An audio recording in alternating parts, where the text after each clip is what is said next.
Hey guys, it's Christine, also known as IvyWinter. Thank you for joining me for another Disney video. Today we actually have an extra special guest. It's Pammy plus Parks, and she is here to talk about her top 10 disability and plus size tips for getting around the parks. This is something that I've wanted to have on the channel for a long time, but isn't really something I've had the knowledge of. But I want to make sure that you guys have all the information you need for planning, and so I thought it'd be really great to have Pammy on. So we're here in beautiful Epcot. It's an amazing day today, and we're walking around and we're talking about all the best tips if you should need them if you have a disability or you're a plus size guest. One of the things that we have a really big concern with as plus size people is feeling comfortable in a bathroom stall. There are accessible bathroom stalls in every restroom at Walt Disney World, and it's okay for you to use an accessible stall if it will make it easier for you to access the toilet and your own body. And you know, that's why we call it an accessible bathroom, because it's there for people who have trouble accessing a standard bathroom stall. It's not just for people who are using wheelchairs, ECVs, or other mobility devices. It's for anyone who needs it. So don't feel discouraged or awkward about using what you need to feel most comfortable. If you rent a wheelchair from inside of a Disney park or from an outside vendor, you can ask for a wider seat.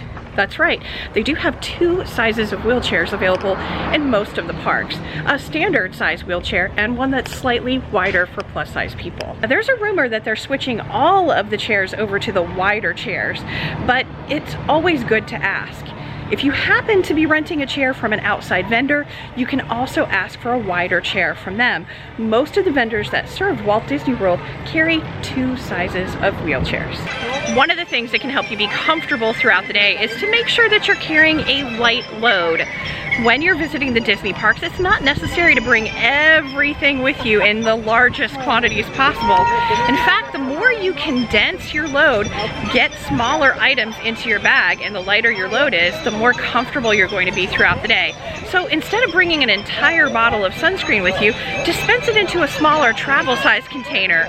Don't bring every single bottle of medication with you. Instead, use a small pill box. Instead of bringing an entire portable pack of baby wipes that can be really bulky, just take what you need, fold it up into little squares, and put it in a snack bag like this one.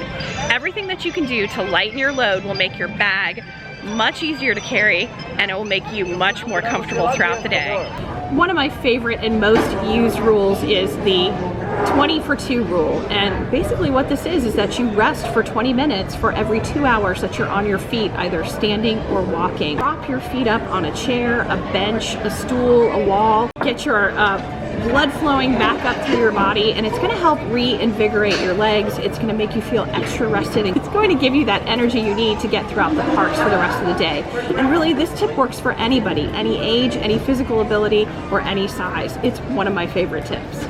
Turnstiles can be a menace for plus size people or people using mobility devices. But the good news is you don't have to go through a turnstile if you don't want to.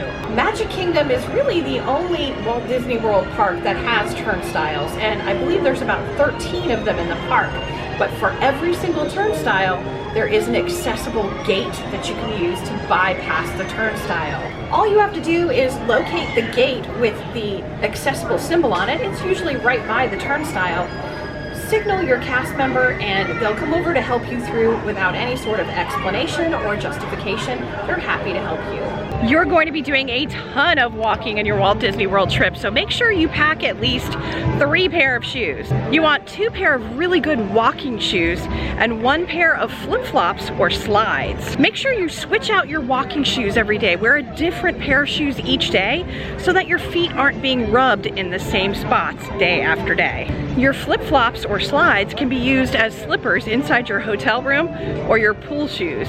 And if you get a lot of blisters, you may actually be wearing them inside the parks. If you happen to get a pair of really cute slides or flip-flops, you may even be able to wear them to dinner. Rent a scooter. That's right.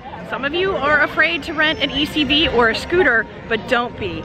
If you're on a multi-day trip, there's a ton of walking that you'll be doing, and renting a scooter might be the best option for you. Tons of people use ECVs and scooters for a variety of reasons.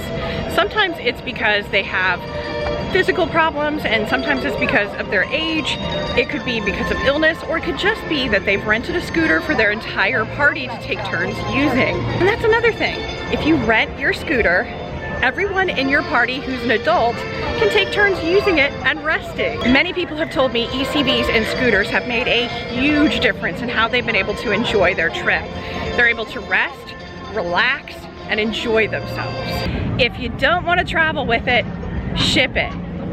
A lot of people don't realize that your hotel or your Disney resort will accept shipments from your home. So if you have a CPAP machine or a walker or some other mobility device that you don't want to bring with you on the plane or the train when you're traveling, you can actually, a week or two ahead of time, contact the resort that you're going to and ask them what their shipping policies are.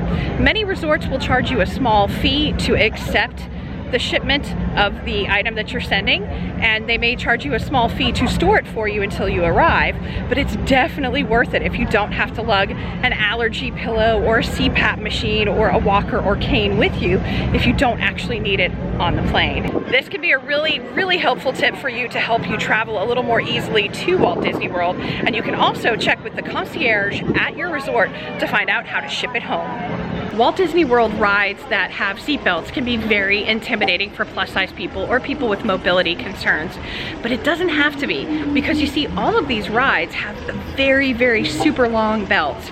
As a matter of fact, I've ridden all of the belted rides here at Walt Disney World, with the exception of the latest one, which is at Star Wars Galaxy's Edge. I've ridden all the other ones at 398 pounds and 5 feet 4 inches tall as a size 32 and had no issues belting into them. You do have to use a special hack to make sure that you're able to fit in these belted rides without any issue.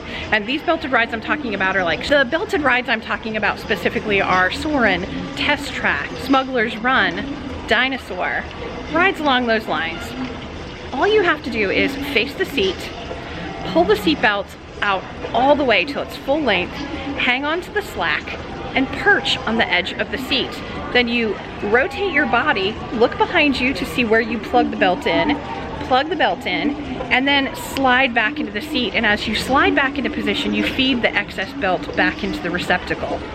You see, the problem with the belted rides is that if you sit directly into the seat, the place where you plug the seatbelt in is going to be underneath your booty. So that's why you got to perch on the edge of the seat, buckle yourself in, and then slide back into position. This tip is one of my top tips that everyone says seems to work really great for them, and I know it will work fantastic for you. All right, now it's time for my #1 tip, and it's such a simple one that you'd be surprised people don't think of it. And it's simply to ask for what you want and need in order to feel comfortable. That's right, if you politely address a cast member, let them know exactly what it is that you want or need in order to feel most comfortable, they are more than happy to do whatever they can to assist you in making that happen. Never be afraid to ask for those things. The cast members here are trained to assist you and eager to assist you, and they will do whatever they can. And please know that whatever your concern may be as a plus-size person or somebody with accessibility concerns, you matter, your feelings matter, and your vacation matters. You are more than welcome to politely ask for the things you want and need. So those are Pammy's top 10 tips for plus size and disability guests at Disney World. But if you want more of this content and in more detail, you should check out Pammy's channel. I'll link it down below. We'll also put it somewhere up here. She has tons of videos about touring the parks and how you can make it a little bit more accessible, a little bit more easy for you. And they're just really fun. So you should just check out her channel. We always have fun. Yeah. Thank you so much for watching. If you like this video, then like it. If you like me, you should subscribe because I make videos every single week. It's always about something Disney. I appreciate you taking this little journey around Epcot with us. And as always, have a great rest of the day. Bye. Hey guys, it's Christine, also known as IvyWinter, and thank you for joining me. I messed it up already. We had drinks. It did. It's not, hasn't hit me that fast. It has me. I'm gonna be drunk. We'll just do it. Roll with it. Do I want you in it? Oh, look at her.